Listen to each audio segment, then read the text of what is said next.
the food, and anything that's trash can go to the bin at the back of the room. And if you have recyclables, please contact our volunteers if you have any questions about disposing the waste. Thank you. All right, so with that out of the way, so we at the Boston chapter of Association for India's Development would like to welcome you to Milan 2017. This is Aid Boston's 23rd year. Let's have a round of applause. Yeah. So through the past years, we have had many ups and downs, but we could not have made it here without your support, our donors and supporters. And thank you for coming today to show your support. It means a lot to us. And of course, our amazing volunteers who work tirelessly at all times. And of course, our partners in India who, even in the most difficult of times, manage to find the energy and resources that they need to keep things moving along. And they are a source of hope and inspiration to us. A little bit about AID. AID has many grassroots organizations who are partners all across India. And they work on many interconnected problems. Let me give you a few examples. In the east of India, in West Bengal, our partner has taken back traditional varieties of crops through climate-resilient sustainable agriculture. Moving to the north of India, our partners in Uttar Pradesh have done such a great job in mobilizing the local communities that they have taken back agriculture through millet farming. They have also mobilized the communities to demand their right to access to healthcare through keeping the government health officials accountable.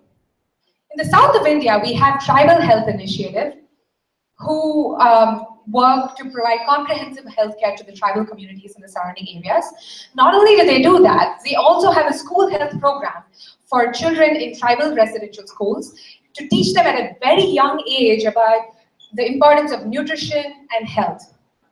In Gujarat, in the west of India, we have the Girls Education Project. This project focuses on supporting girls through classes 8 to 12 through their education, providing them vocational training that they need, and any tools that they need to become leaders in their community. So these are just a few examples, but we have many such examples throughout India. And it is our connection to these partners that keeps us motivated. And this is how we learn about the several complex issues on the ground. And at this point, I would like to hand over to our Aid Boston volunteers to tell you a little bit more about other partners and our learnings from them.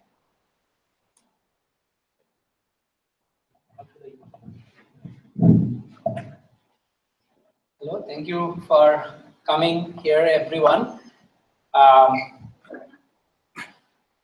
I would like to greet you with the traditional greeting of some people in certain part of India where they say Johar, and you say Johar. Johar.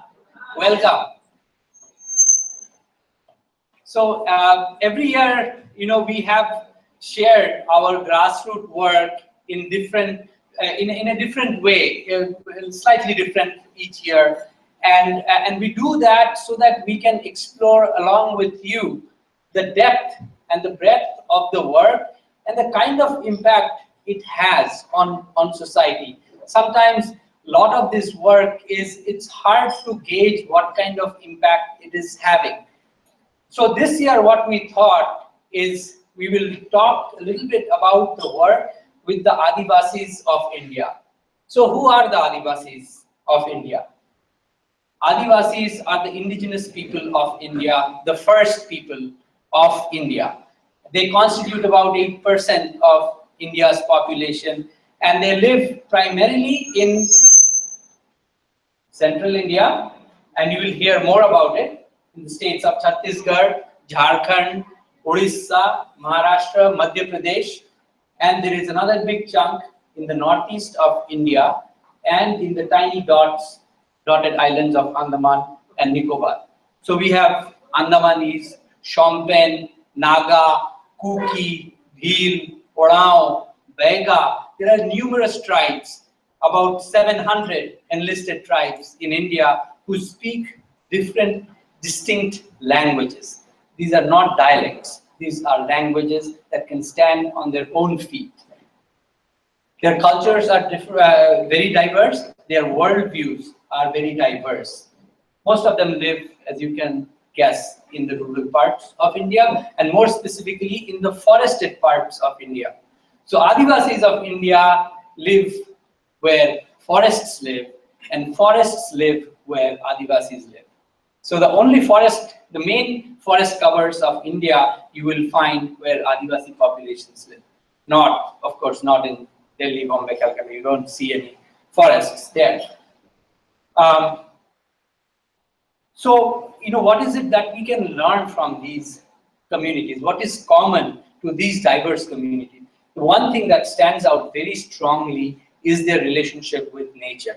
The harmony with which their lives are lived through. And the harmony, the exact same harmony that we, as the industrial developed societies, have broken and brought the entire planet on the brink of a huge catastrophe. It is here that perhaps we can find solutions, can extend our imaginations of how is it that we can live on this earth sustainably with others and the nature around us. And yet, these people who tread so softly on this earth are burdened by a disproportionate load. And I'm going to talk specifically about India, but that is true everywhere. Indigenous people bear a disproportionate load in the society. Although they are 8% of India's population, 50% of the people displaced by large projects in India are Adivasis. We'll hear a lot more in details from Yogesh, how the health of people, how the health of communities becomes the site for the manifestation of large structural violences and inequities. But just to give you an inkling, 70% of the people who die of malaria in India are Adivasis. 70% of the women, Adivasi women, are anemic. So the question is, how are the people on the front line taking on these huge challenges? These are like, it's very difficult to, for a human mind to grasp that 104 million people in India are living like this. Complex issues of health, of agriculture, of food, of education, of rights, so many things. How are the people on the front line are grappling with it? And we will see, we'll try to look at it by taking a journey through some of these communities that we have had the opportunity to work with and to learn from. So let's take this journey with the first two.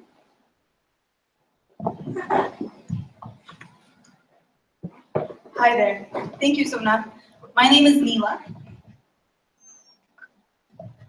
And I would like to tell you a little bit about a trip I took with some volunteers to Manipur last year. We were able to talk to the Tumkal Naga women in the village of Chadong, located in the Mapitel Valley. These women transport their basket of vegetables to the market, their only source of livelihood, at 5 a.m. It takes them an hour by boat. On this particular day, these women, there wasn't enough space for the women on the boat. So they made space for the vegetables, but the women couldn't go. So we met with them, and they live in ramshackle homes in a village on the side of a mountain with very limited livelihood options. Why is that? Let me tell you a little bit about the Mapitel Valley. The Mapitel Valley is home to about 8,000 villagers who primarily engaged in paddy farming, fishing from the Tombala River, gathering produce from the forests, livestock rearing, and this was the Chadong village. Unfortunately for Chadong, the government commissioned a dam, the Mapitel Dam, to be built in 1980. And The dam, the 7.5 kilowatt dam, is still under construction today. And it was only in 2000 that, 20 years after construction began, that forest clearance was even requested. There was no social impact assessment, there was no environmental impact assessment, certainly no informed consent of the villages impacted, and no rehabilitation or displacement plan. So as the dam was built, the valley behind was submerged. Over 1,000 hectares and multiple villages were forced to relocate up the mountains. So these communities, they have lost their villages, their lands, water rights, forced into new territory, unfamiliar with slope farming. First began by clearing some forest lands, selling timber, then growing banana plantations and small-scale kitchen gardens. Right? For decades, they've been trying to get this situation, raise awareness of their situation, and advocate for equitable measures, but to no avail. So, what happened? Until our partner, CRAM, put in a lot of their energies into bringing awareness to these issues.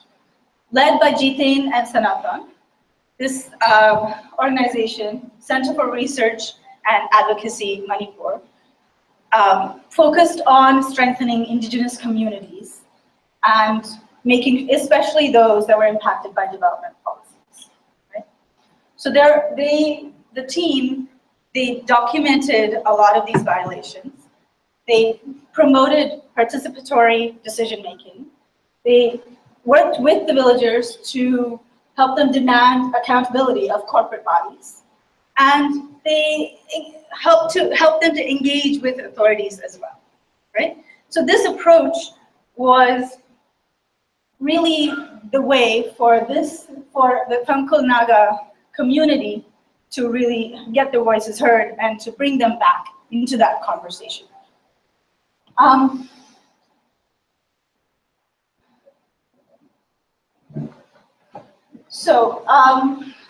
forgetting something. Right. So, but this work is not just limited to the Mapital Valley, to Chadong, right? It has really national impacts because there are so many similar projects across India, hundreds of them, where there are gaps in processes. And strengthening those processes are very, very important. In fact, that is what was key here in making the space for this Thamkul Naga community to be involved. So I wanted to end with this picture.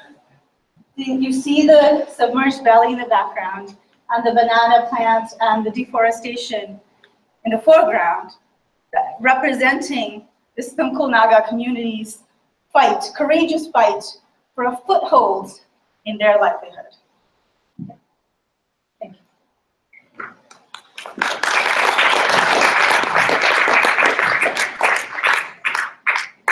Thank you, Tina.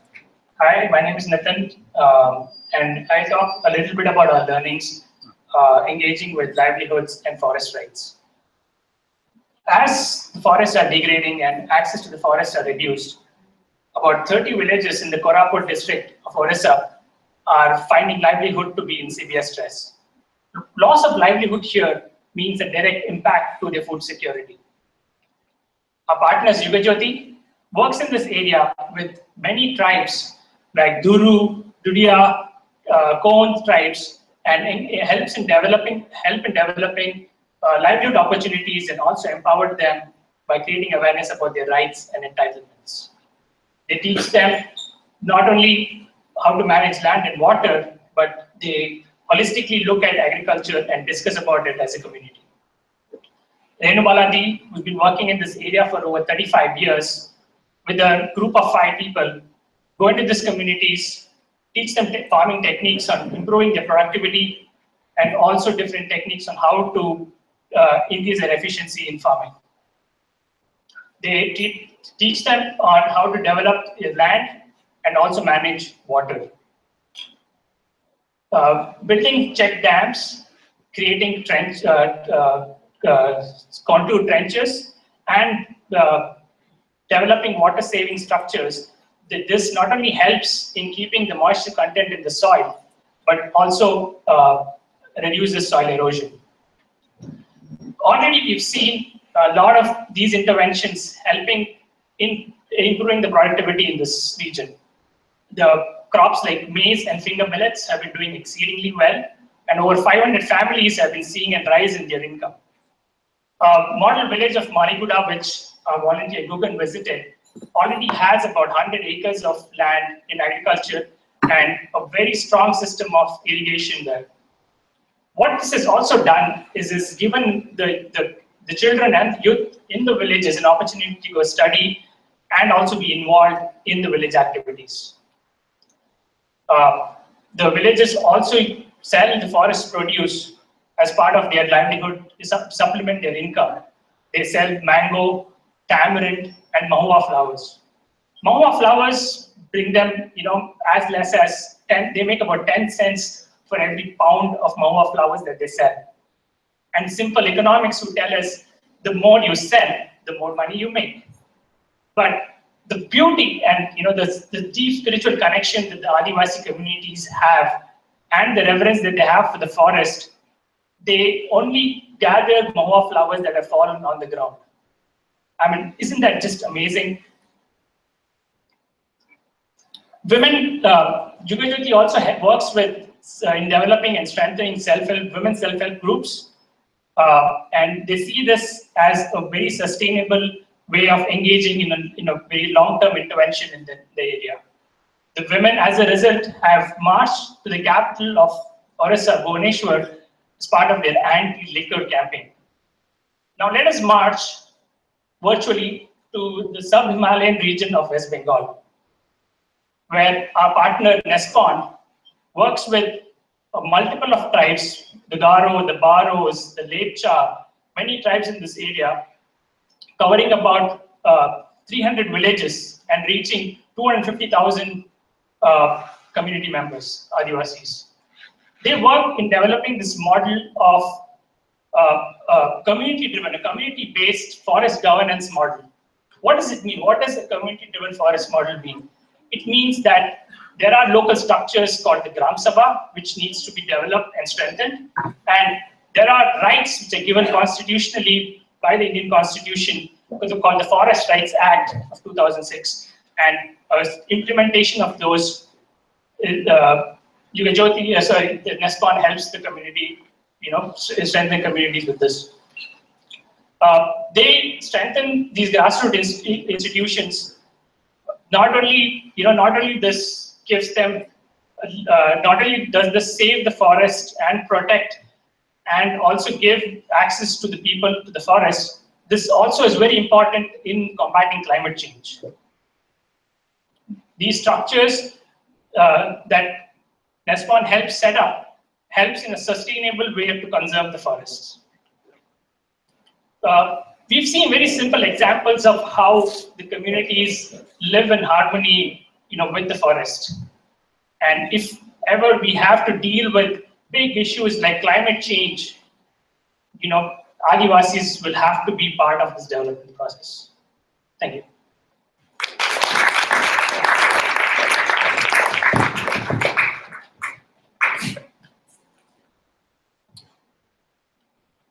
I'd like to try to manage this contraption while talking to you all. My name is Karthik.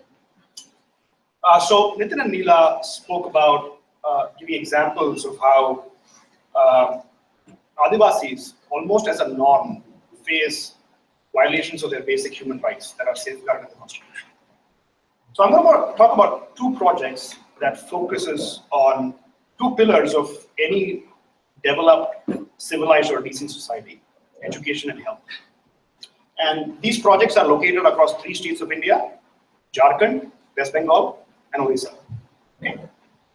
And these projects are also championed by some of the most courageous groups that we worked with, who are working tirelessly to fill in the gaps left by the government, and through their example are demonstrating that there can be hope even in some of the most hopeless of situations. So one can scarcely argue that access to a decent and a full education is a necessary condition for Adivasis to be able to access the fruits of development and to be able to become equal citizens of the country. But ask yourselves, how is this possible if Adivasi children don't even have access to a basic functioning primary school? Okay, so we are in this district called Birbhum, which borders West Bengal and Jharkhand. And this is home to a large community of tribes known as the Santals. This is an ancient and an extremely numerous tribe of central India. And they speak a language called Santhali.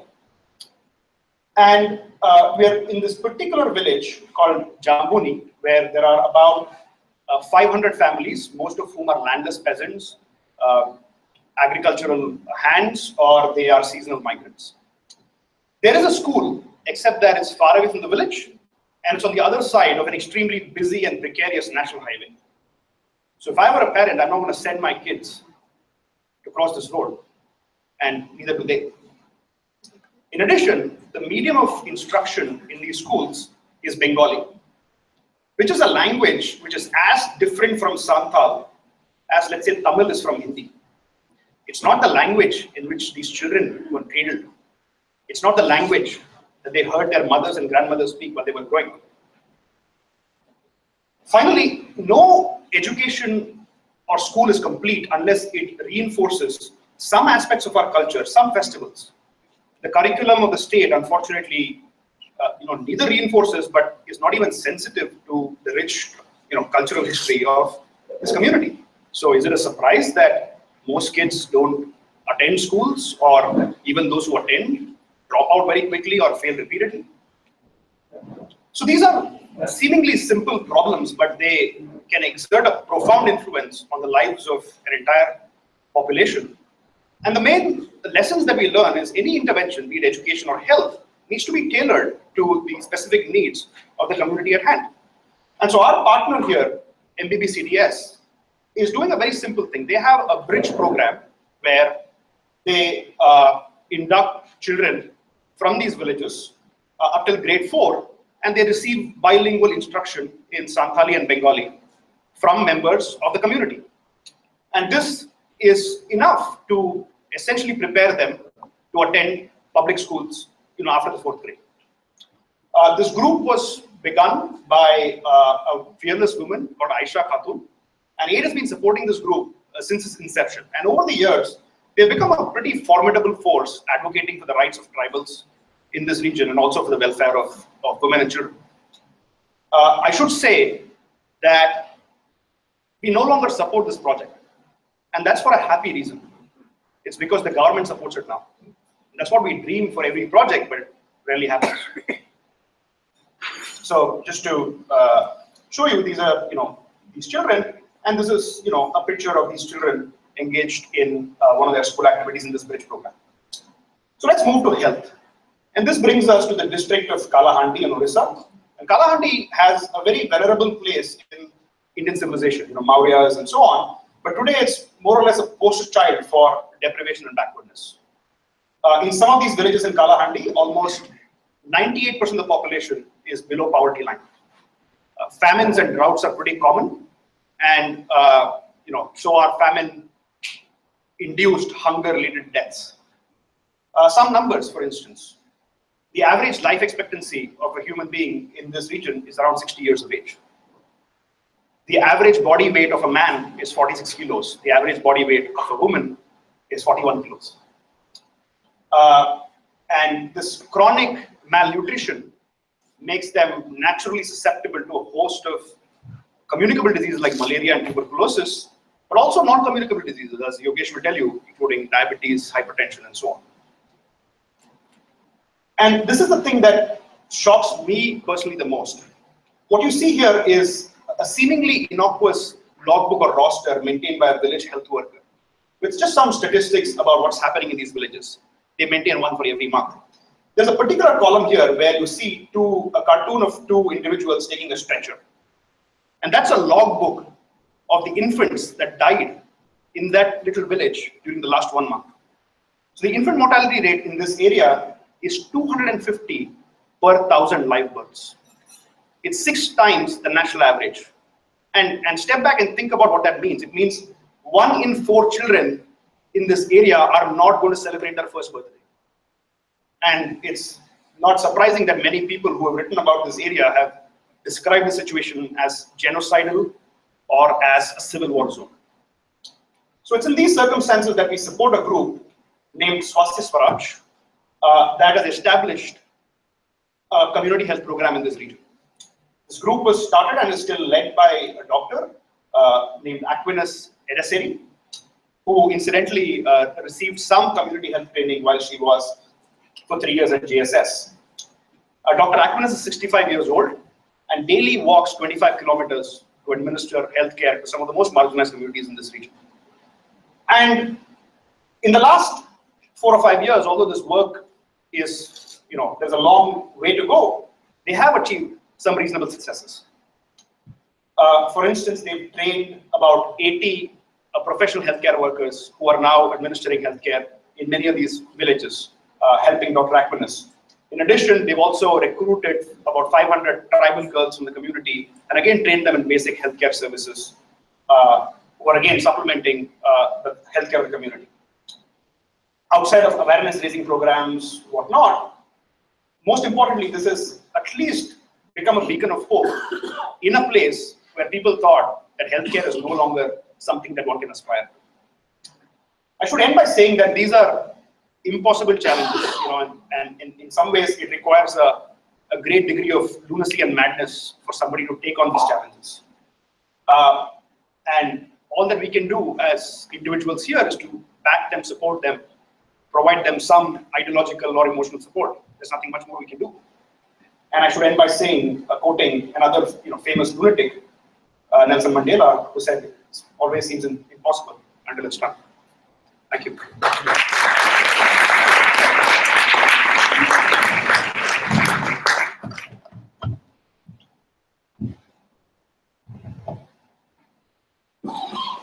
Thanks, Karthik. Hi all, I'm Nimish. We have been hearing about structural marginalization of Adivasi community in India. I'm going to change tracks a bit. Let me take you to the village Kandameli in the southern state of Karnataka in India. When I visited this village earlier this year, I met a group of girls who just had no motivation to go to school. Can anyone here think what could be the reason? Any guesses? Hunger. Sorry? Hunger. Hunger. Okay, any other answer? That's right. My girls don't have a motivation. Okay. So the girls here actually are not willing to go to school for the reason that they are discriminated against every day in some form or the other. They're asked to sit separately because of their caste, because they are Dalit, and because their parents are involved in an occupation which is quote unquote dirty. Ravi is a teacher who works at Beam Shale, one of the education support centers run by an organization, Tamate, which he partners with. And every day he is trying to motivate these girls to go to school, and the struggle just never seems to end. Of course, he uses some tools and cool apps to generate some basic interest in the subject, like basic maths and English. But still, and kids love that, by the way, but still, that does not help them. There are also cultural activists who are actually, through song and dance, educating them, informing them about people like Savitribai Phule, who all of us know, who started the first girls' school in India, and other social reformers, and telling them that there is nothing to be ashamed of their identity. Why is this identity at question here, though? That's the basic question. And the reason that identity is at question is because, as I mentioned, about the family's occupation or work. Most of these people are sanitation workers who are engaged in what is known as manual scavenging, where the people are directly dealing with and handling the human excreta. Tamate is organizing such people who are living on the margins of a society which has never bothered to ask who are the people who clean the villages and towns they live in. When I attended a meeting of sanitation workers in Pavagata, I learned that some of them are employed by private trusts, some by temples. Of course, they'll never get the prasadam at the temple. They only have to clean the toilets. Some are employed by local gram panchayats or municipal corporations, but never are on the payroll per se. Anantappa was just told one fine day that you are too old to work now. We are letting you go. Please send your son to work from tomorrow. Imagine an old guy who has been toiling for the last 40 years and cleaning 6 villages every day, is out of job, no livelihood, no source of income, just like that. And this is the plight of many of the sanitation workers. And imagine the people who die in manholes, working in manholes, and there is no sense of accountability. There is utmost sense of impunity when such incidents happen. Easily brushed aside as suicide, unrelated to work, etc. Tamata is organizing people so that they can fight for their rights, their wages, safety equipments, etc. And many a times it is just an implementation of an existing law. For example, we have Manual Scavenging Eradication Act of 2013. And many times they are just fighting that please implement this law. Because this law has hardly been implemented by any state. To some degree by the state of Karnataka because of the pressure that these advocacy groups have been able to make. Tamate, along with Safai Karmachari, Kavalu Samiti, was instrumental in pushing this advocacy and this campaign. So very recently, the Karnataka government finally agreed that 11,000 of the sanitation workers or Paur Karmikas will be made regular employees and they will actually get salary through the municipal corporations they are employed by.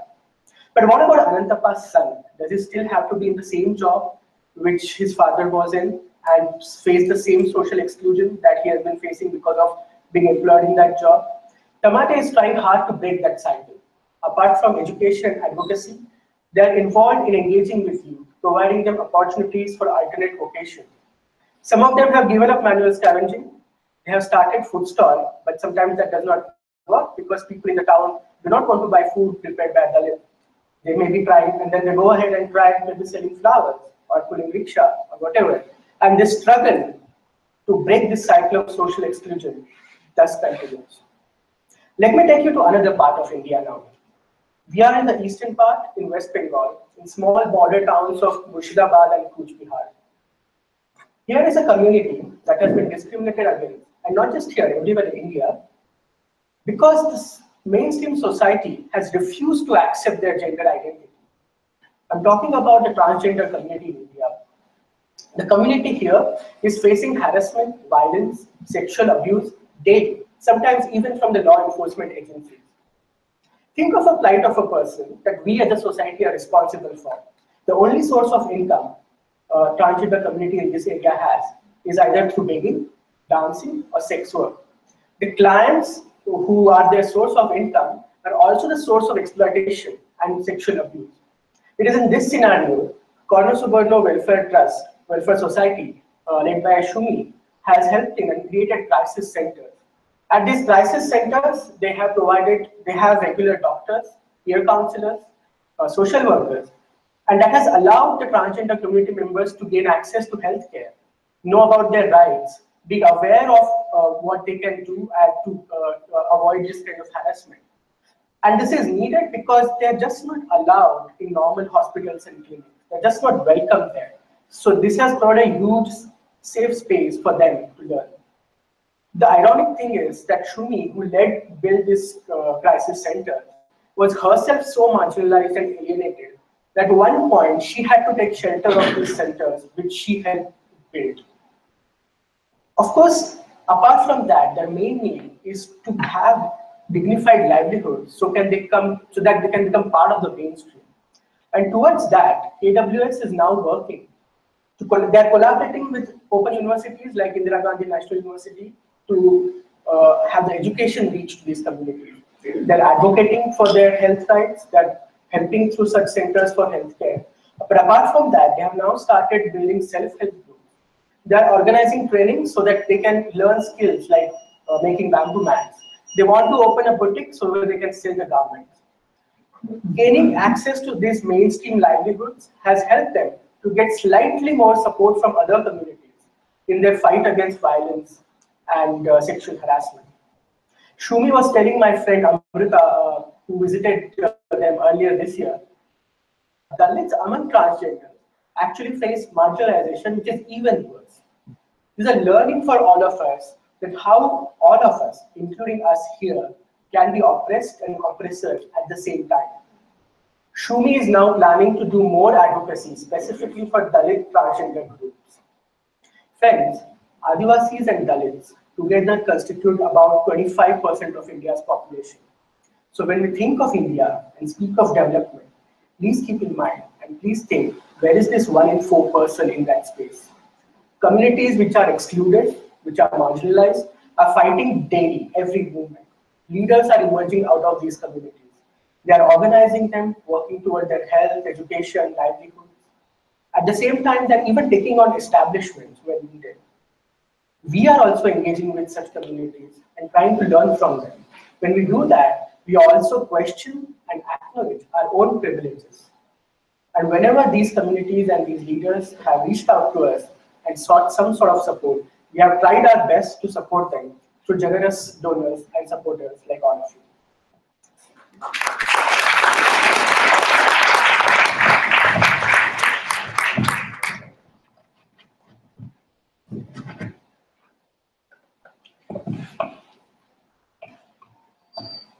Thank you so much, Nimish. Hey everyone, my name is Pooja and I'm a volunteer with the chapter. So I want to switch gears a little bit and talk about the Aid Boston community.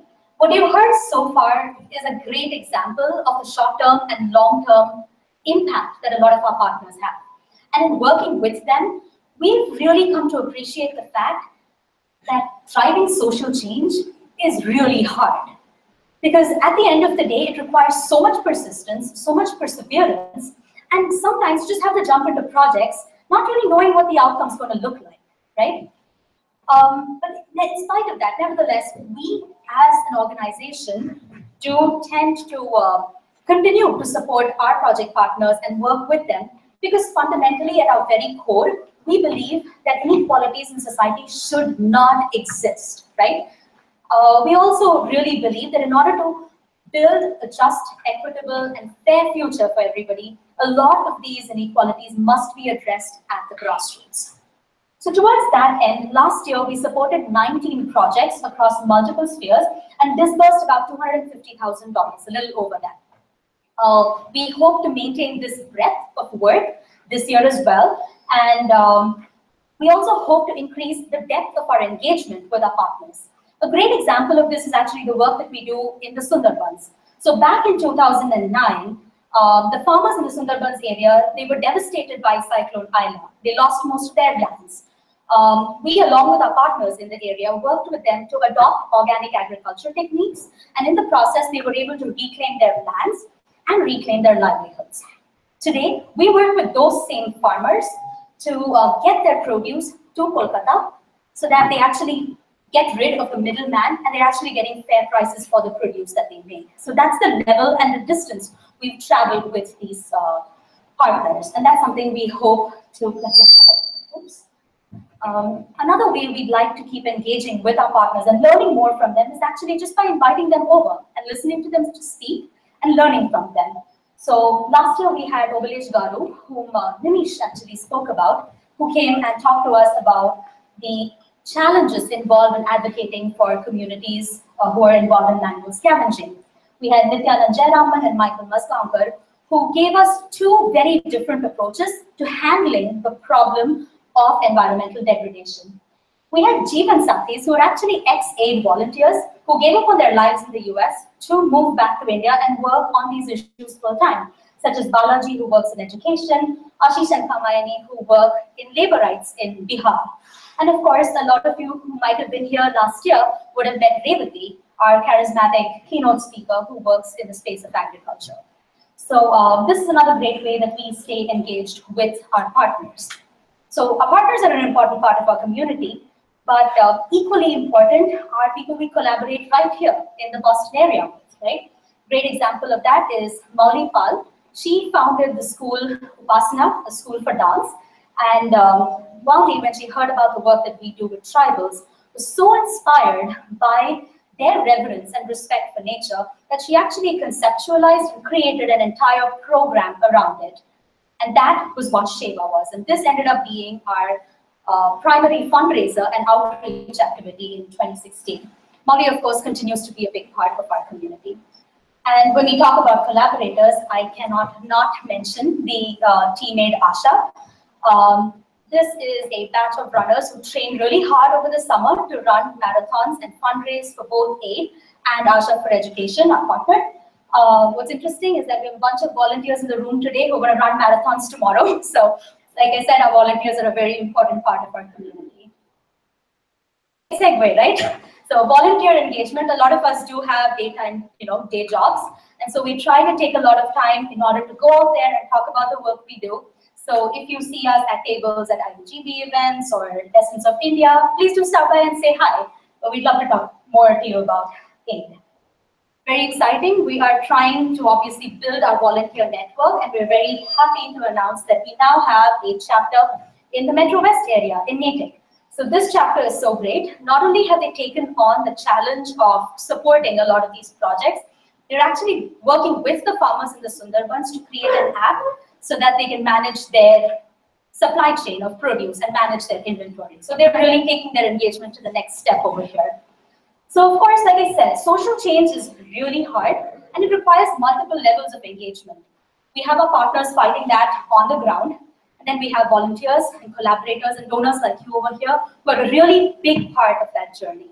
So I'd like to take this opportunity to thank you all once again for coming out tonight to support us. Let's keep fighting the good fight. Thank you.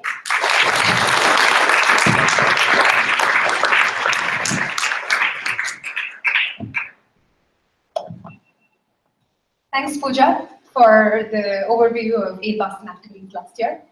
And thank you for everybody else for the wonderful update on all of our projects and partners. So up next, we have a musical performance.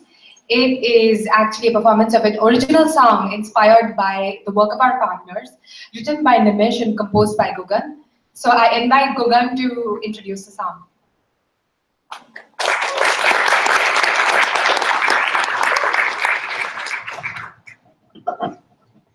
Thank you.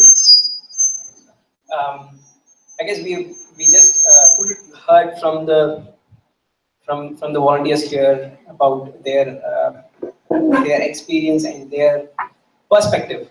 And I've been volunteering with AID Boston for about 2.5 years. And when I joined, most of the people here were already have been volunteering for 3+ years. And I already knew that their perspective was different.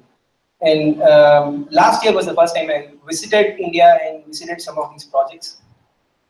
And while talking to them, from here it was sort of an abstract idea of these are partners, they do good work, and their ideology is different, they fight the good fight.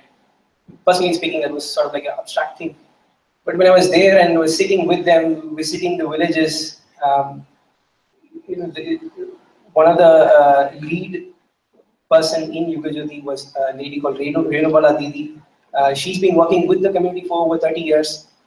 When they are sitting in the room, they're just talking about ideology and how they want their ideology is so strong. It's I was I don't understand it, but it's the first time I'm seeing it, and it impacted me personally. And coming back, I thought I was just playing around and then wrote a tune, and then Nimish wrote the lyrics for it, which is moving personally for me and just informs my understanding of things. And I hope you enjoy it.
जहाँ जहाँ बहती वहाँ वहाँ बुनती है नई दास्तां।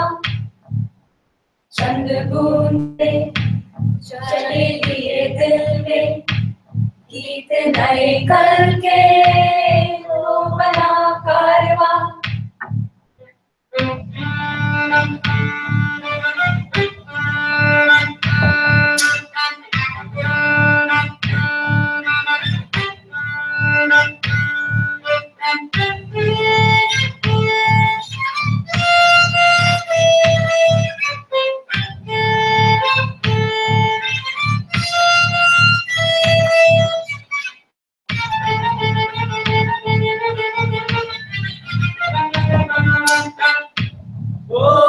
चुपी चले जीवन गई स्वीकारती निकारती सदियां। ये लगे सफर रूहानी पर रूहानी बड़ा खुद बदल के बदल सा जरिया। वो नदियाँ जहाँ जहाँ बहती वहाँ वहाँ बुनती है नई दास्तां। चंद बूंदे चले लिए दिल में गीत नए करके वो बना कारवां।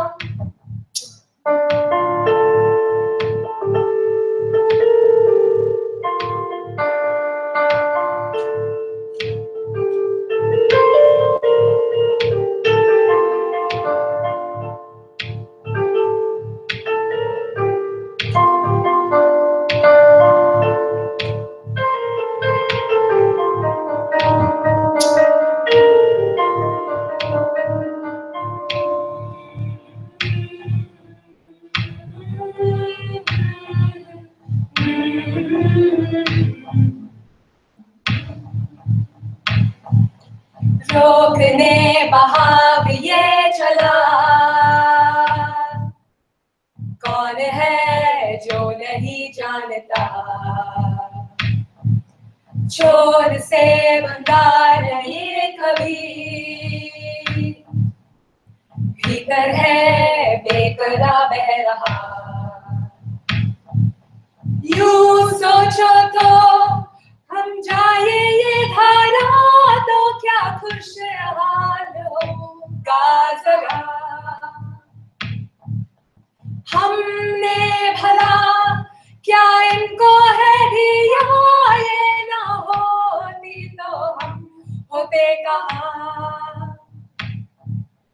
वो नदियाँ जहाँ जहाँ बहती वहाँ वहाँ बुनती है नई दास्तां।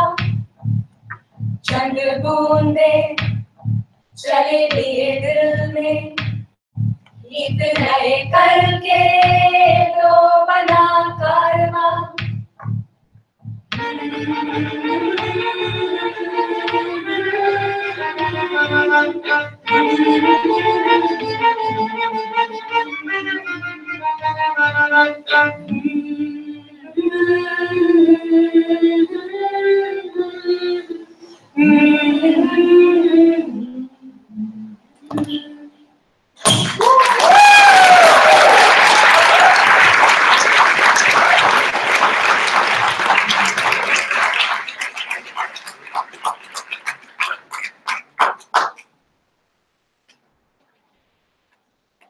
Right, thank you, Gugan, and everybody else.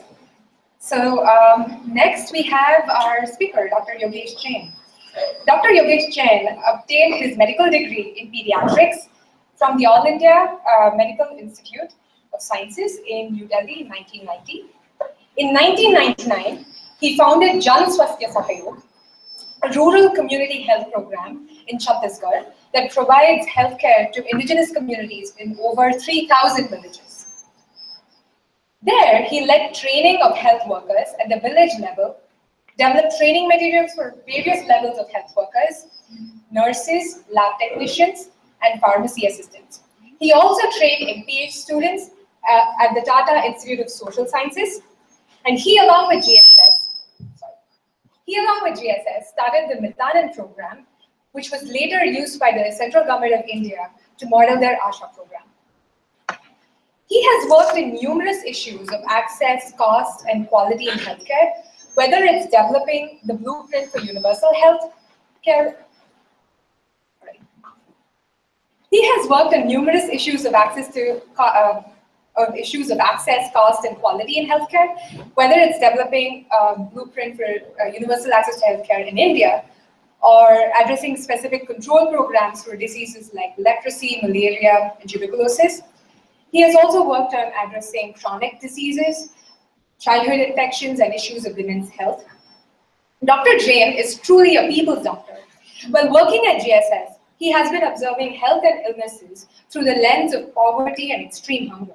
He has therefore been doing advocacy based on his lived experiences at the national and international forums to highlight the burden and causes of illnesses among the poorest of the poor in the world. It has been a great privilege to have partnered with GSS and Dr. Jain to improve healthcare in Chhattisgarh and in India. And we have been partnering with GSS over the past 15 years. We are very lucky today to have Dr. Jain as our speaker. Big hand for Dr. Jain.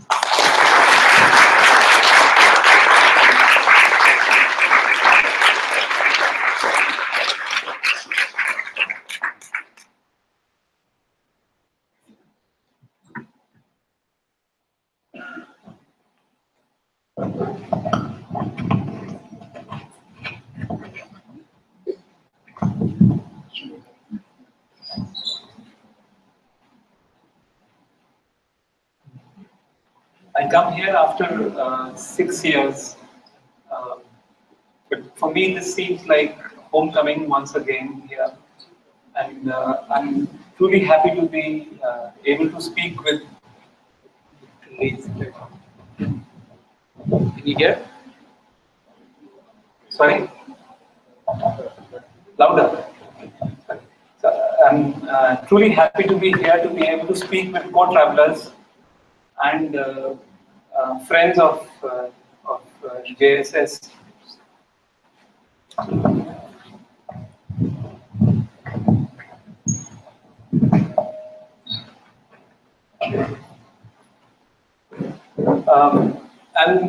For me, the song that I heard now was more than a band-aid that the Bostonians here like to call it. I think it's important contribution to the cause of poor people's problems that we are trying to deal through a Boston chapter at least. So in this time of about next 30 odd minutes, I'd like to share some perspective on what I feel is healthcare, at least in rural India, and in that context, what we at JSS in Central India have been able to do or are planning to do in the future. And then finally, I would like to discuss the need for the continued work that Aid Boston is doing to be able to support JSS and several other organizations who are trying in their own different ways to address the massive injustice that some people in our country face. So, just a picture of some of the earlier doctors that started the work at Central India. Some of these physicians have, moved into other areas to spawn new work. But I would say the change that has happened, while not many volunteers from Aid Boston have been visiting recently in Chhattisgarh or other parts of. I don't think you are able to hear, so maybe. No, it's okay. Not able to hear? In the back. Okay. Is it okay now? So, but in the last 5 years, we've had many young physicians and other health workers coming in, which has been a game changer for the work that we do. Welcome all of you who are younger than me, or to visit us, to be with us for some time and then learn. So talking about why did we at least get into healthcare, and what is the specific importance of healthcare as one of the key areas of human development? Because we truly believe that illnesses are actually only biological embodiments of deprivation. It's not that that illnesses are originating in some other in some other way, and working to prevent or treat them is actually to address inequity and injustice. And as Martin Luther King here said that of all the types of injustice, denial of care at the time you really need it is the worst of them all. So in that context, if we just review what is wrong with healthcare systems in India and or people's health in India, the key thing that happens is that healthcare of the poor or of some other people is marginalized, and the poor, at least in central India, which I would argue is the epicenter of underdevelopment in this country, the large country that India is even marginalized even more. But to compound that, the problem is that the poor people get poor systems, whether it's poor health systems or poor educational systems or poor roads, and this, the problems get compounded by that. And in that real sense, the marginalization that we see of problems of people is geographic, because central India, caste, social group, and actually class.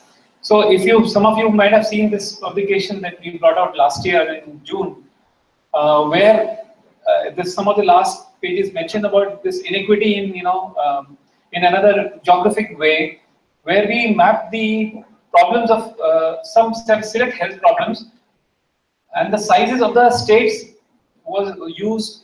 States are used as a unit, and we looked at the specific burden of problems as they would occur in that state, and the size of the state would depend upon the size of the problem. So if this is the map of India, the map of malaria India would be like this, where central Indian states would suddenly balloon up compared to the other states like North and South India would start diminishing or maybe disappearing. Or for even the population per doctor ratio, for which there is a recommendation of 1 in 1,000. If you see that these states of central India, including my own state of Chhattisgarh, would become suddenly very large, and some other states would become smaller. Or of leprosy, where Chhattisgarh would become one of the largest states in the country, home to probably the largest numbers of leprosy patients. And as consequences of this marginalization is that problems are more. Actually, the total burden of problems that whether you measure it in prevalence or incidence for chronic and acute diseases is much more among the poor than among the non-poor. And the problems not only are more, they are also more complex. So I would have seen any number of patients with tuberculosis in Delhi before I moved into central India, but I did not see many people dying.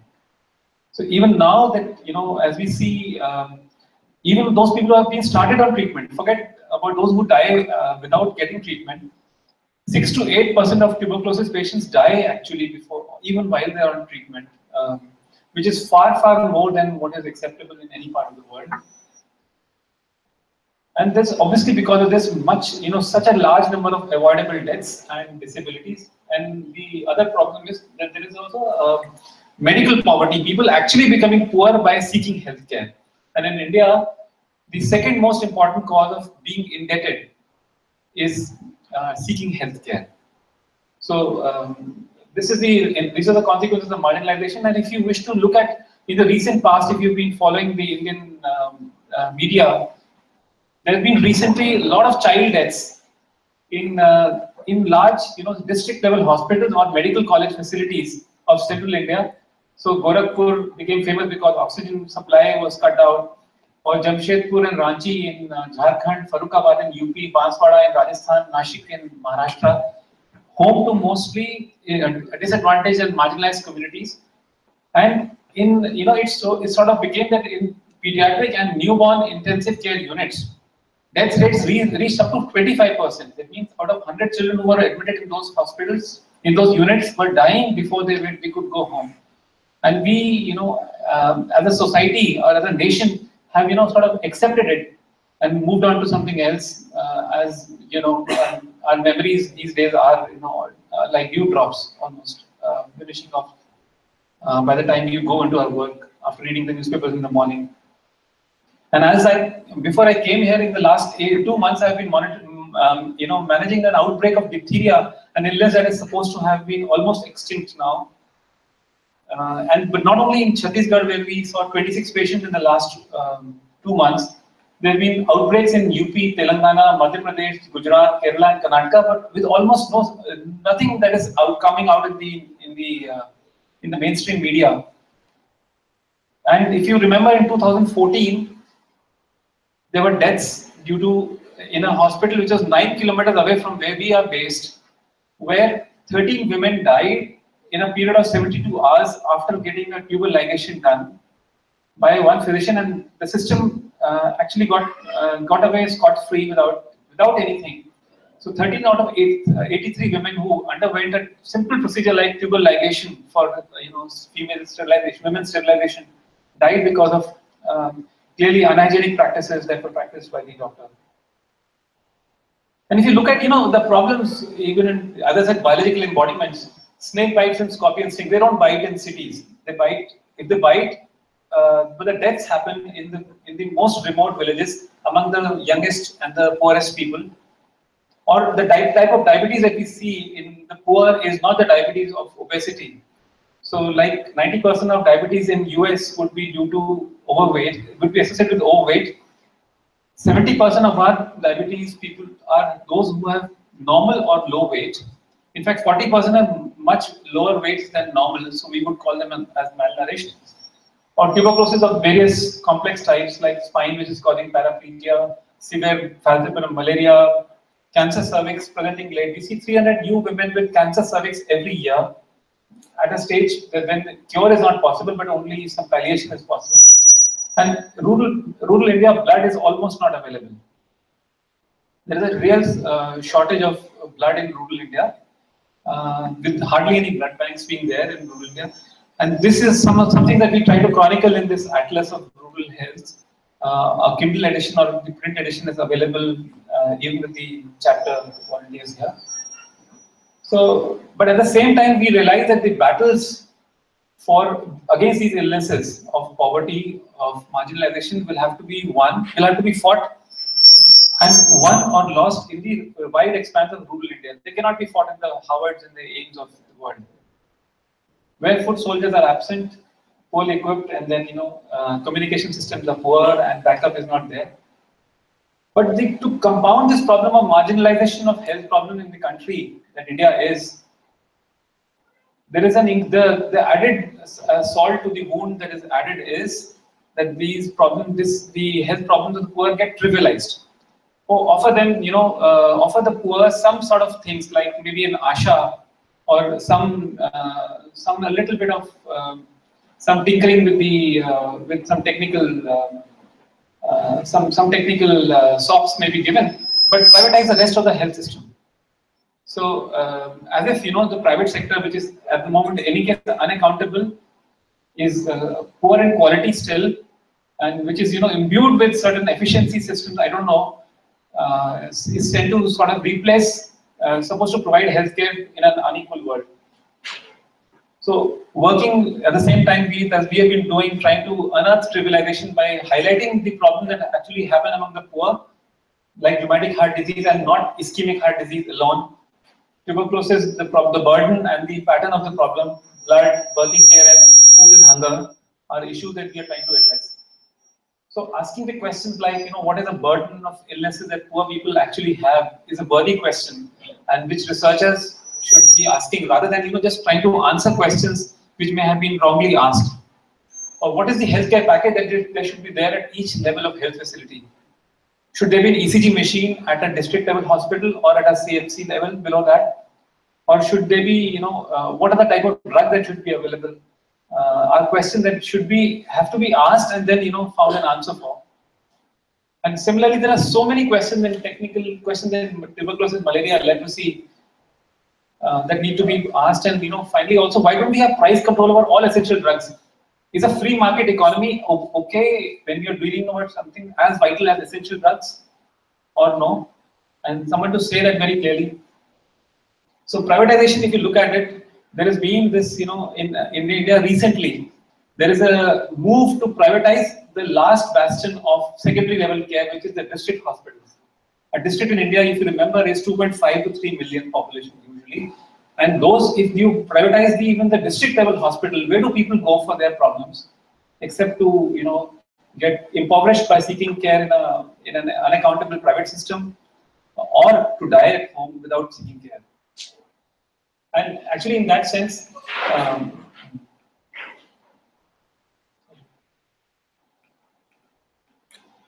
sorry.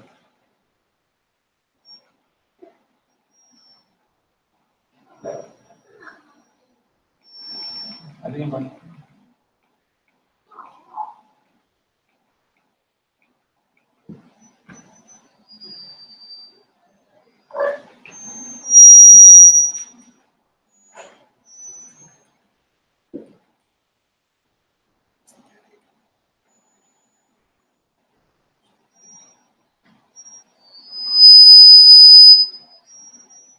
How do you go back?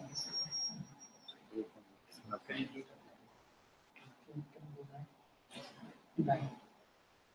Both back. You can put the first and slides.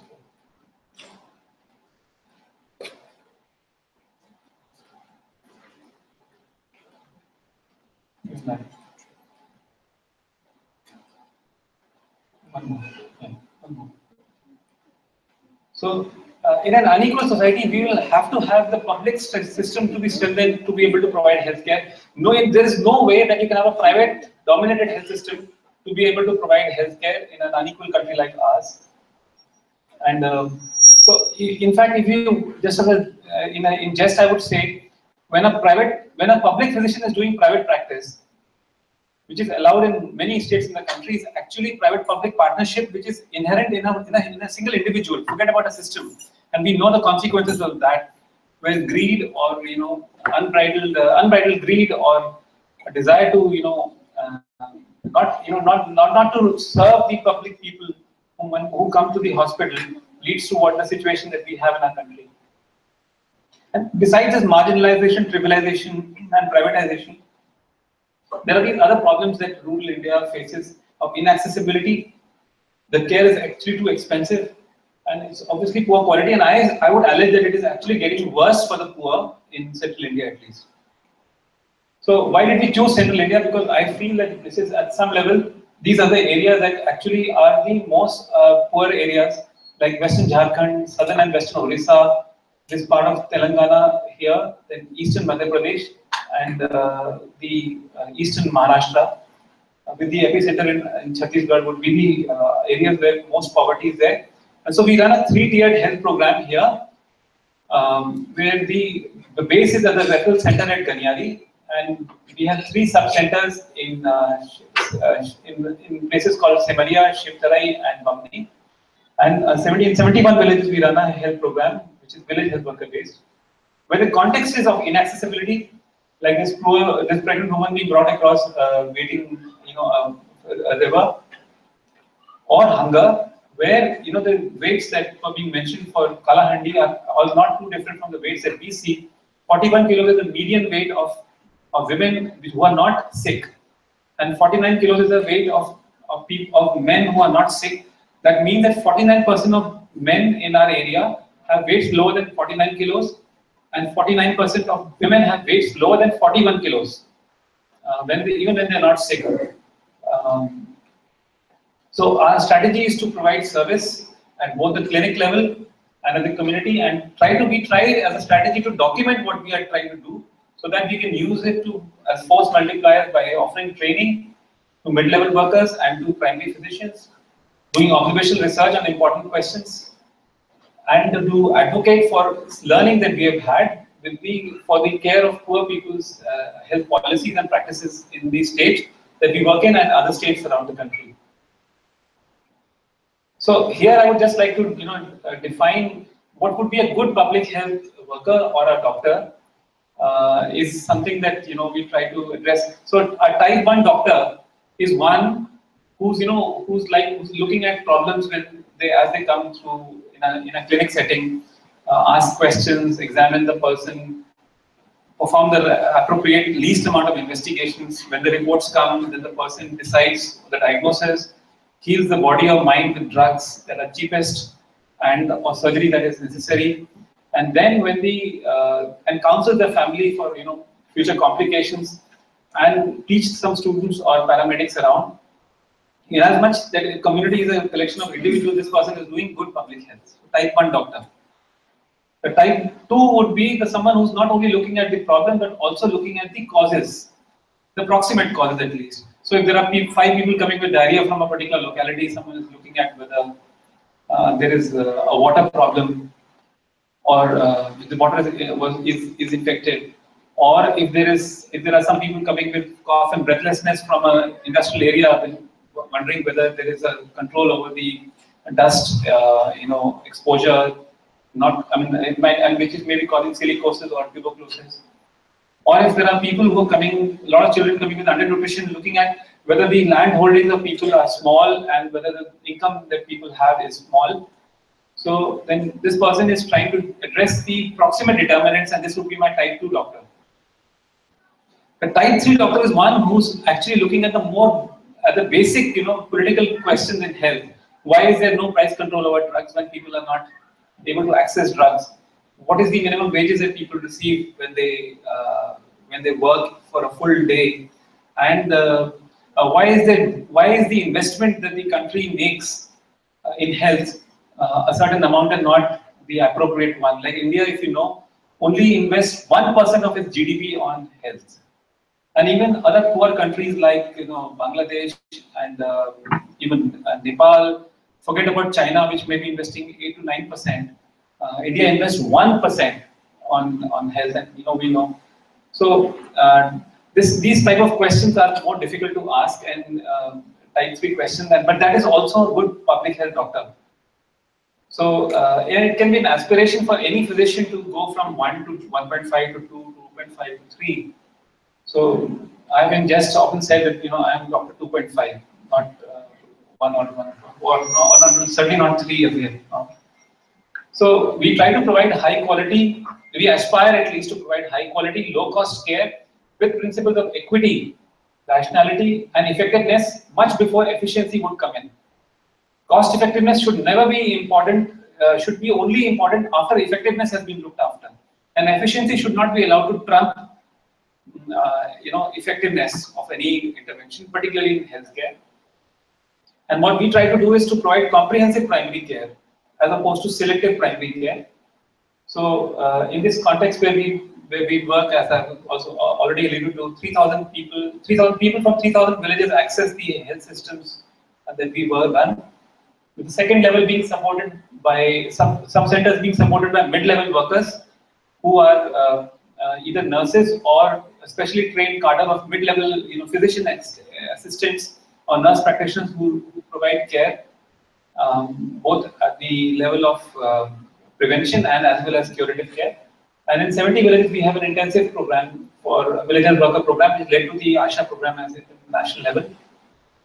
The numbers are huge. So the OPD line time to wait into the time to wait into the OPD before you see a doctor at JSS is almost 1 week.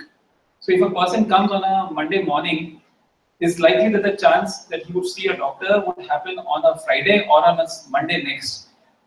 It is not a measure of the quality of care that we provide, but far more about the unmet need for care in the system.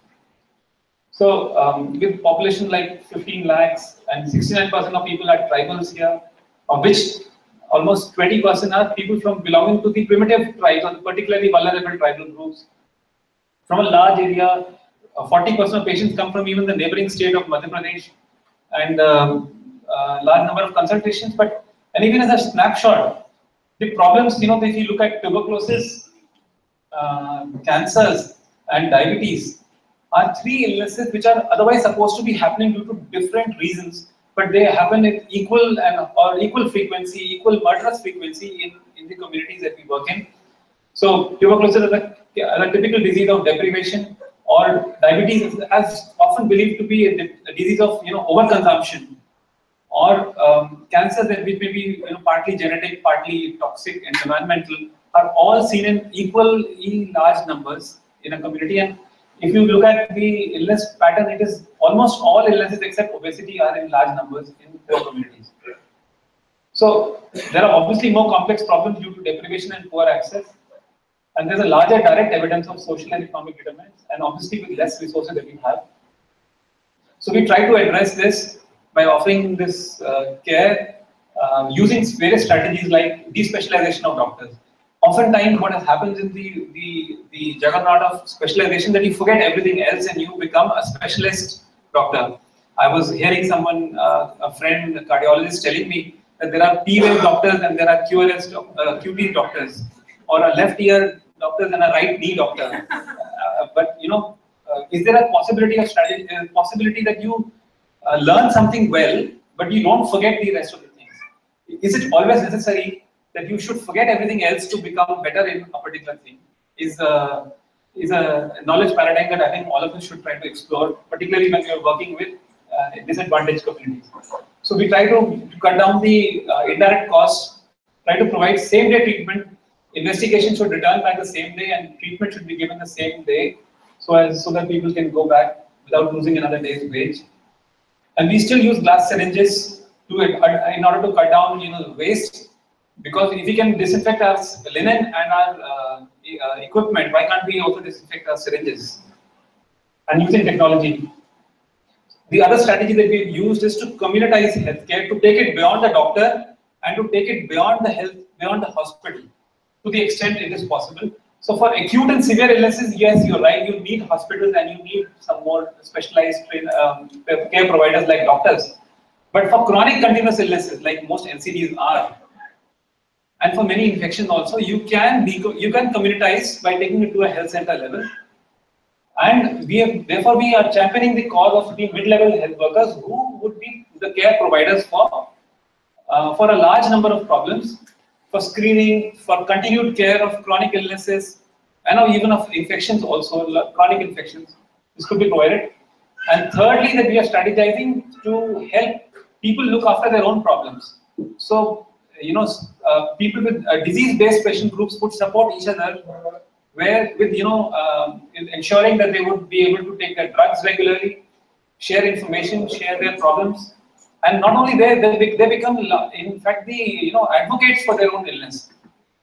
So if you have to reduce consumption of salted snacks in rural India, who would do it best? I think ideally it would be the people with hypertension who have formed a group that they say, okay, we have suffered it. Why don't can we prevent other people from suffering it? So groups in our area. So people with sickle cell disease, an extremely painful disease, would be the best advocates for getting morphine licensed for rural India. Who else would do it? I don't expect doctors or a bureaucrat in Delhi or in Raipur or Bhopal to do it.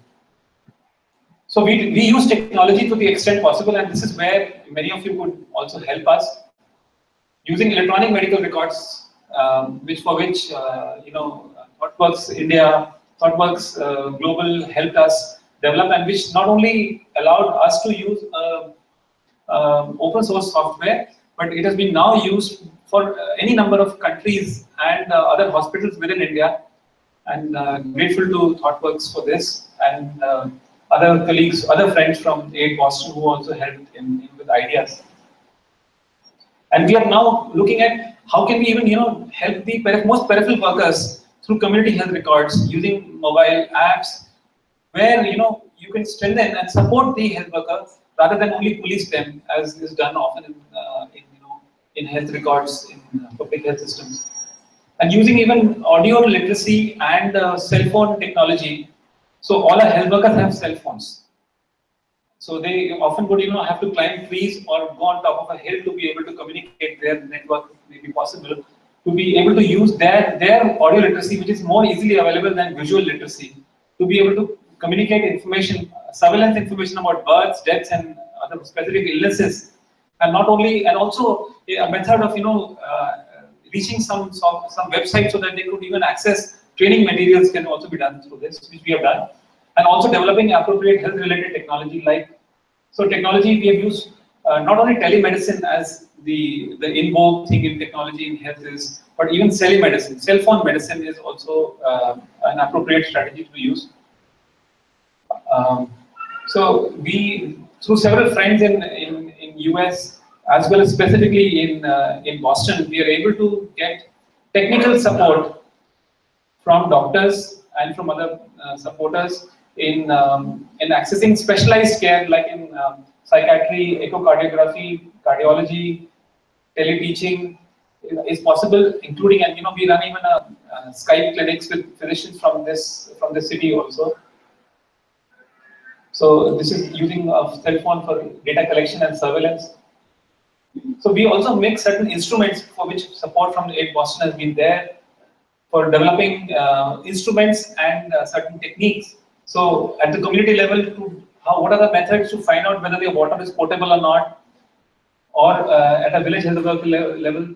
So we have developed electrophoresis apparatus which can help you diagnose something like sickle cell disease in less than $1, and an instrument that is cost 1/25th the price is of the commercial machine in the market. Or to make newborn sleeping bags, which not only prevent heat loss, but also provide a heat source through the latent heat that palm oil or some other phase change materials will release when they go from the liquid to the solid phase. Or even making, hand washing stations that are appropriate for a small child, which are often not appropriate for, which in most houses in the world that I know, which are always at the height of which is convenient to adults.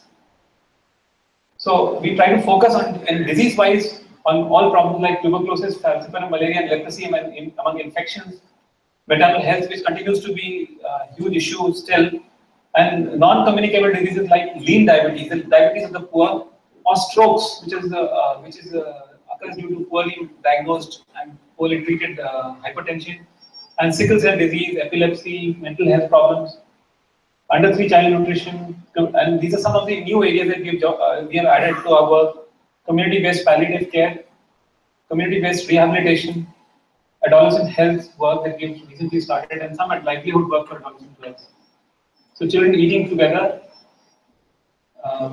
And this is the one work that has been specifically supported by Aid Boston, where we have been able to run almost 100 creches, 100 pulvaris in rural tribal Chhattisgarh, and that model that we have been able to develop and the materials that have come out of that have been a source of advocacy with the states of our own Chhattisgarh and Madhya Pradesh in the neighboring state, as well as the national level, for them to take up the issue about under 3 child nutrition, which is actually the final frontier of public health.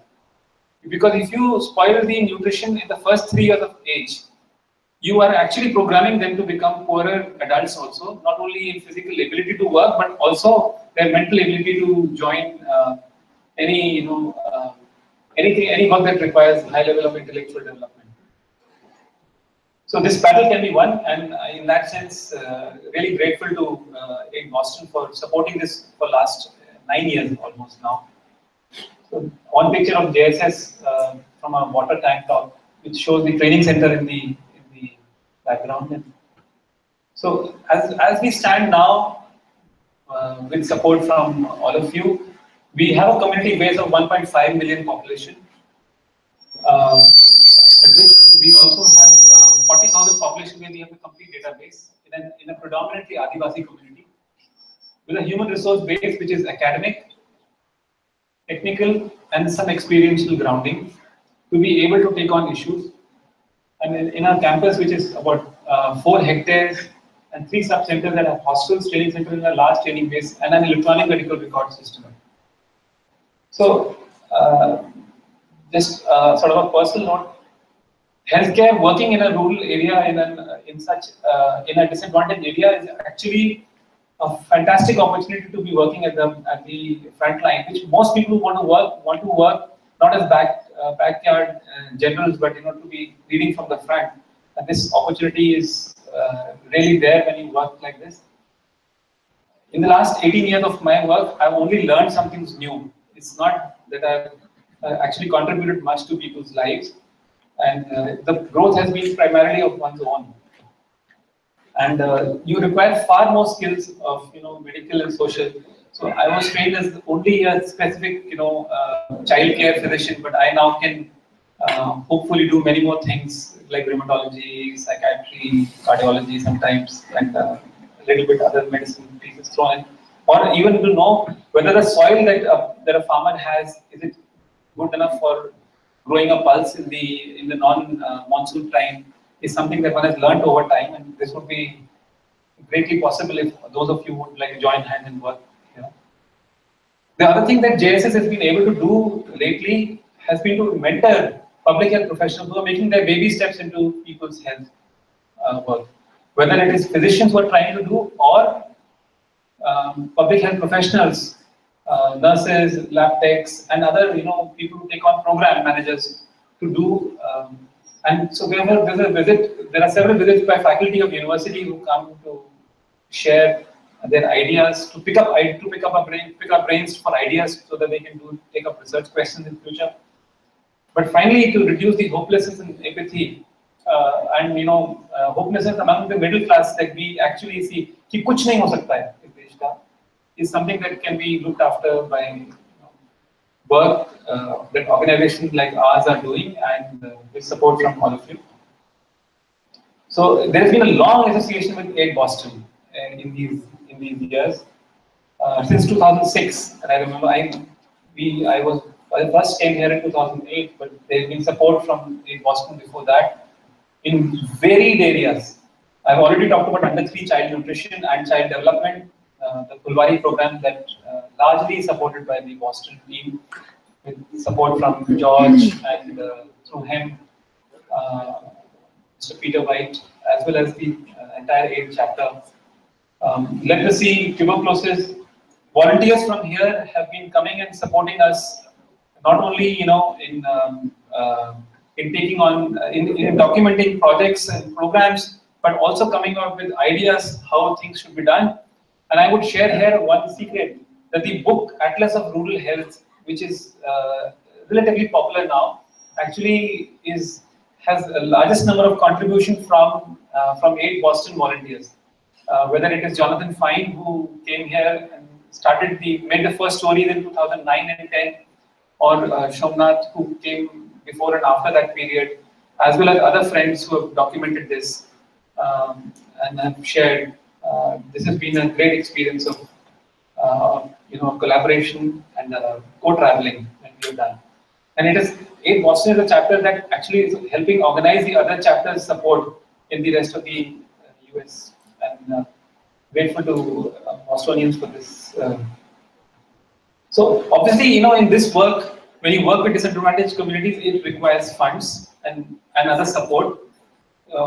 Even in the best of situations, we can only raise 33 to 40% of our funds through whatever the state may offer, or whatever you can collect from some people who can afford to pay something.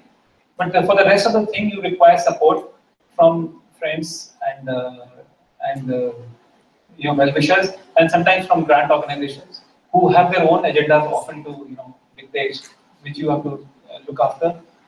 So the other possible help is, besides the financial thing, is to remote help is also possible, and something that we do get from friends already here. And one suggestion I would make is a 2% model of help. That if you give 2% of your life, that is 1 week a life, to take on a project and work, this might allow you the other added benefits of working in a rural area that I suggested in the previous slides. So we are trying to run this resource center for the health of the marginalized by training health workers, by making white papers on technical and operational issues, developing consortiums, which is something that could be supported by this thing, and making pressure groups to speak up for the health problems of the poor. Finally, to say, by supporting JSS and by listening to me here, you're actually would be supporting people of Central India. Thank you for your attention.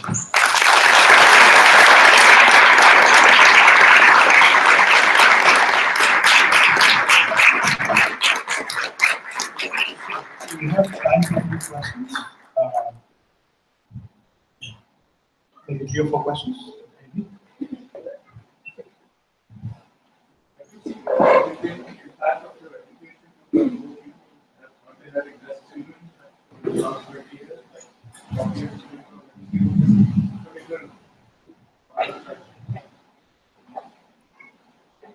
So,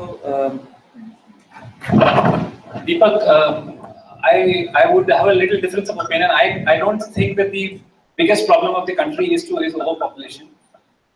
Certainly, the development is the best contraceptive is what I still feel, and I think once poor people realize that their children will survive to a certain age that they would want them to into adulthood and into mature adulthood and survive well, I think the fertility rates of all populations come down with that.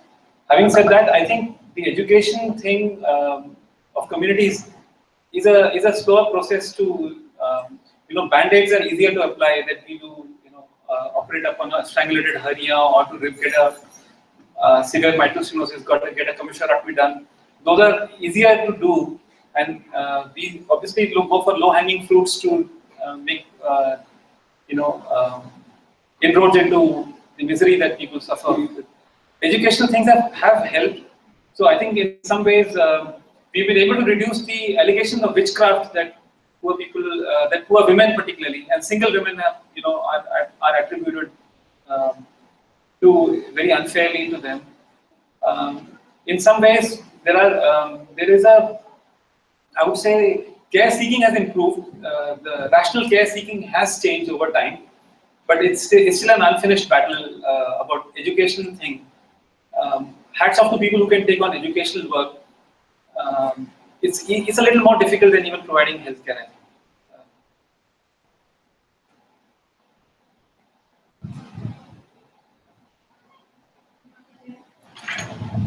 Yes.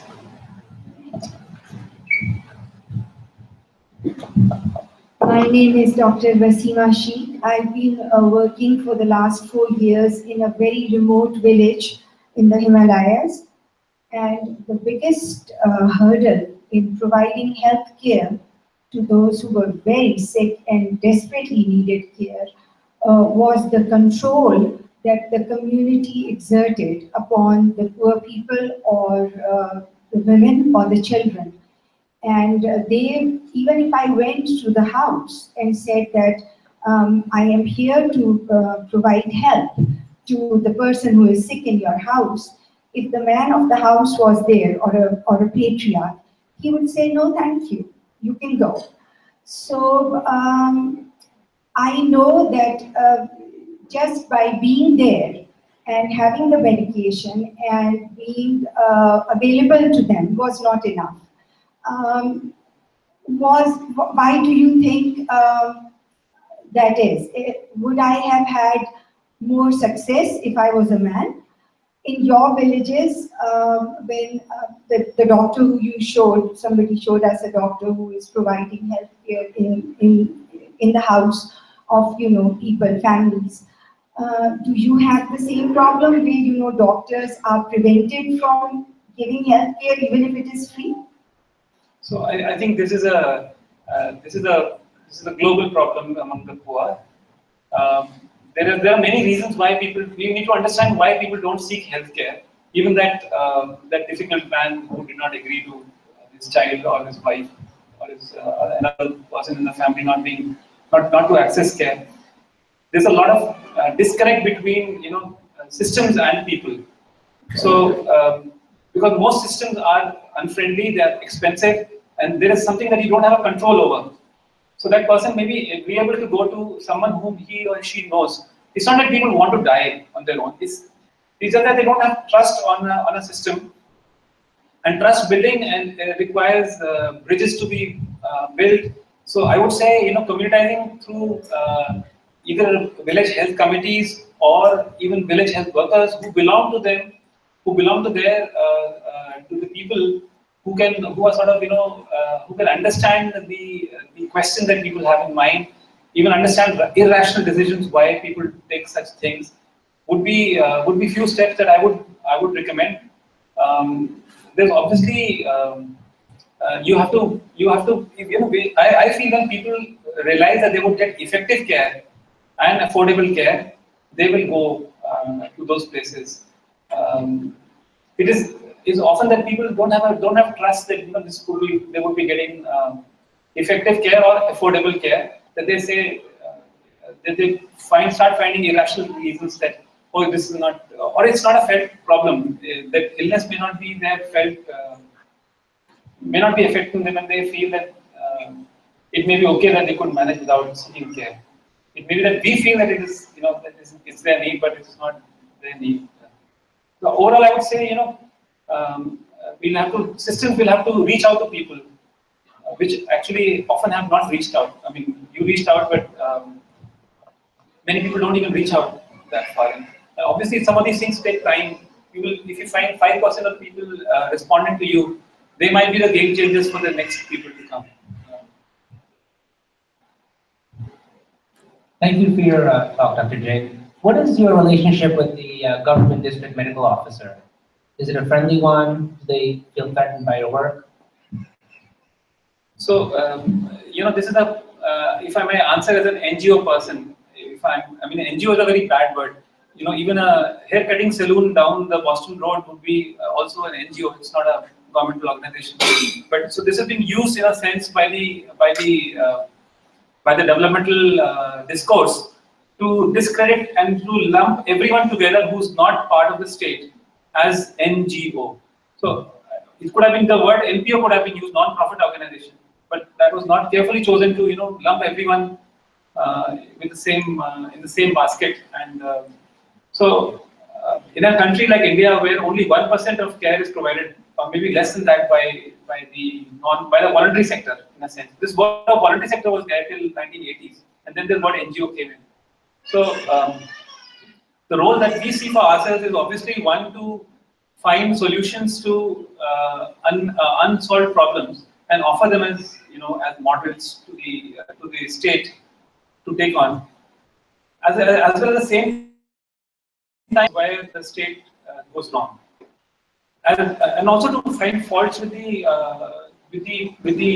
rapacious private system also. So we have a uneasy relation, and it's a dynamic relation of supporting the state through technical inputs, through even gap filling that we do with the state, but also at the same time to be a watchdog. So when we are supporters, we are patted and hands are shaken. When we are watchdogs, we get the brickbats also. So it's a relation that has to be constantly fostered, and with the assumption. So we are very strong believer that the public health system is the only one that should be the primary provider in an unequal society like ours. You cannot hope that the private model will be able to look after healthcare. Very clearly.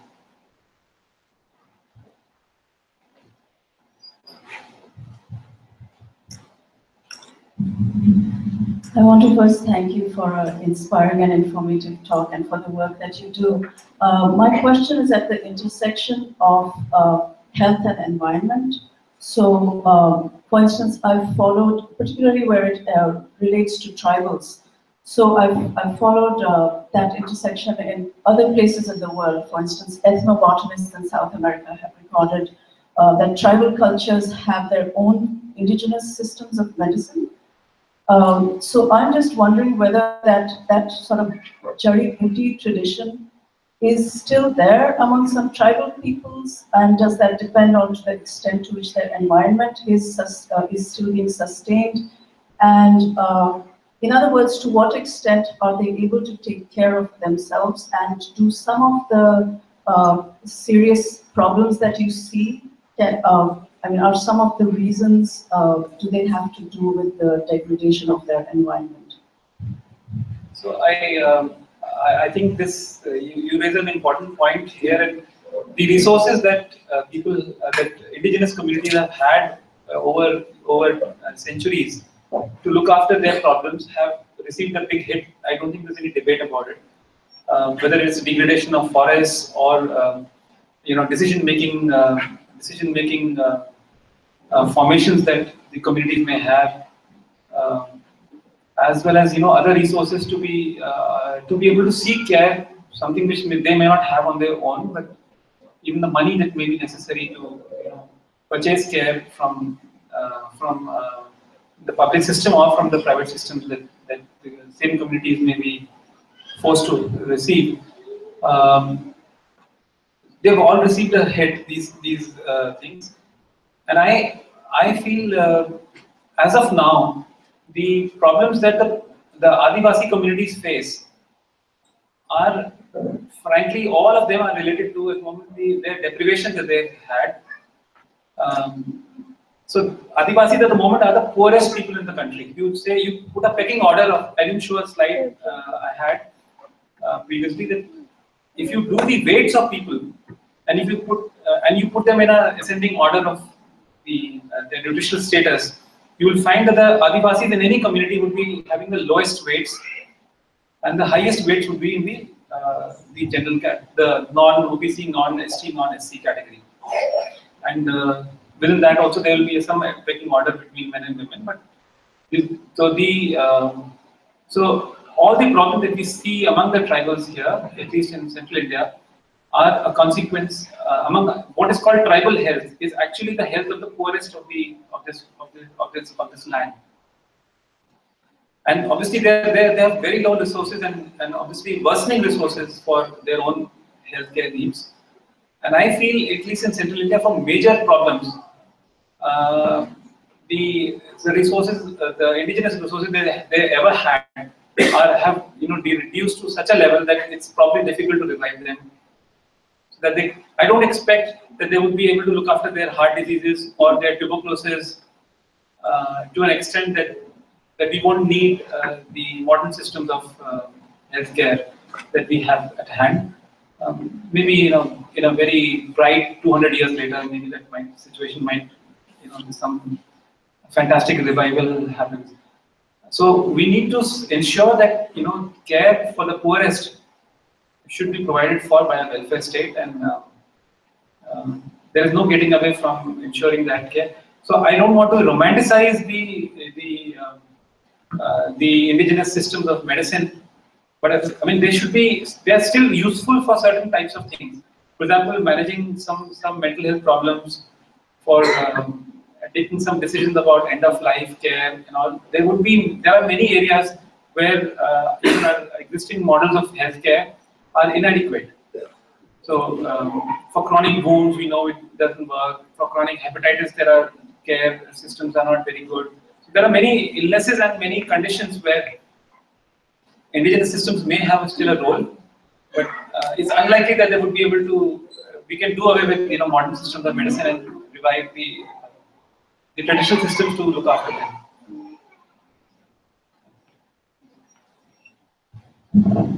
Hi, Dr. Jain. I'm Sufia Salim from Indian American Muslim Council.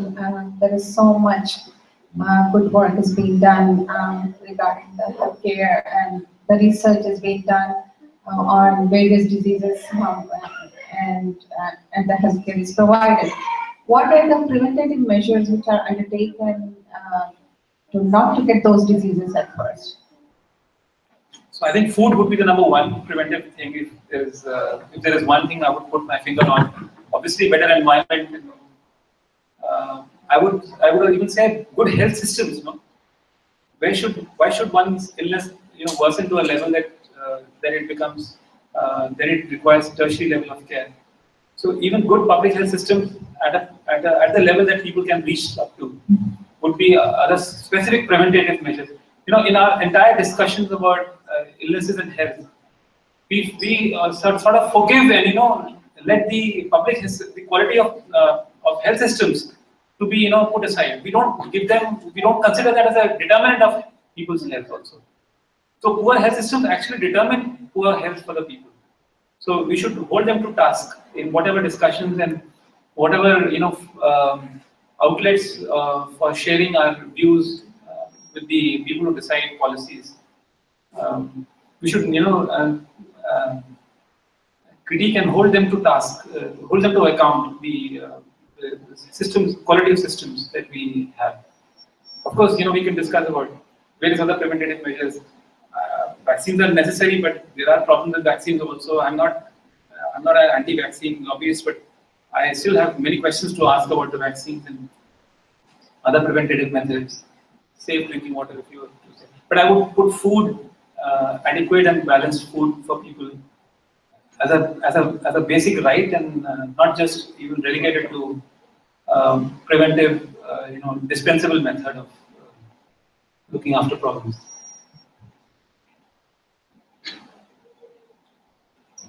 Maybe last question.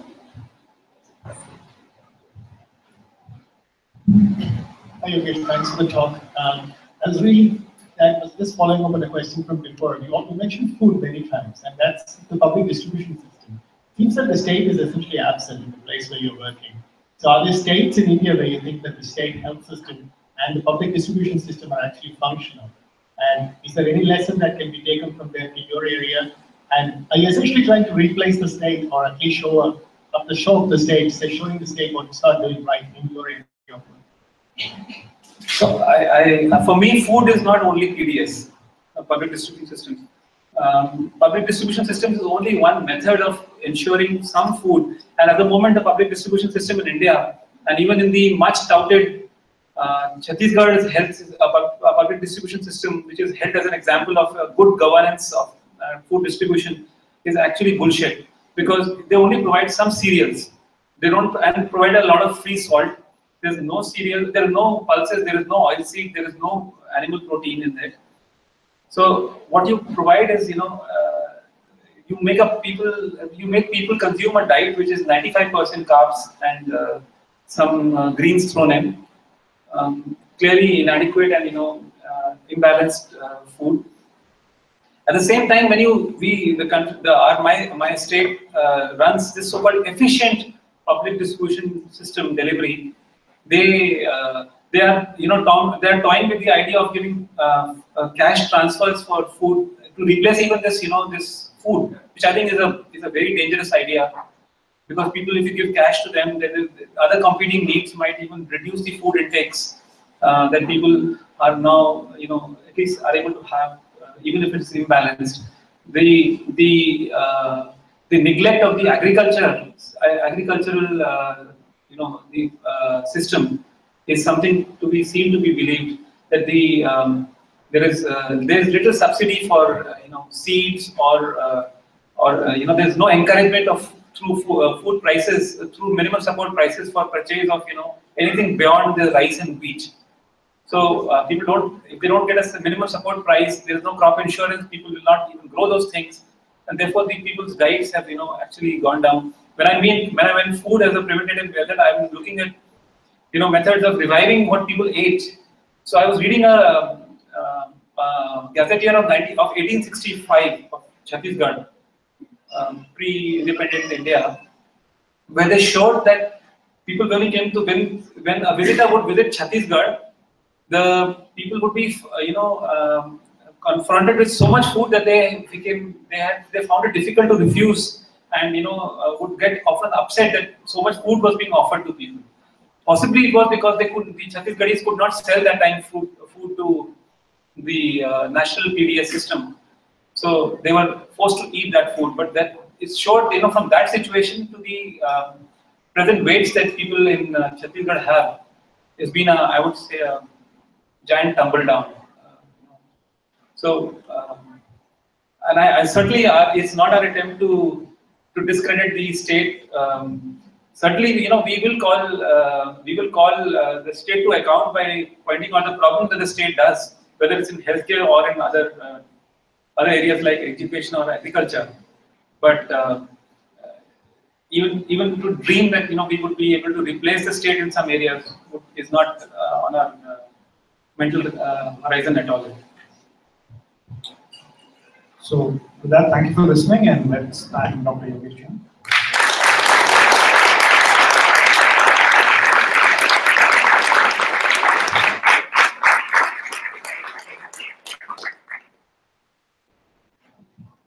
Thank you, Yogesh, for this wonderful, enlightening talk, but it doesn't come anywhere close to being at JSS. So I would invite you all on behalf of JSS, on behalf of Yogesh, to make a trip to JSS if you can. For me personally, it has been life transforming.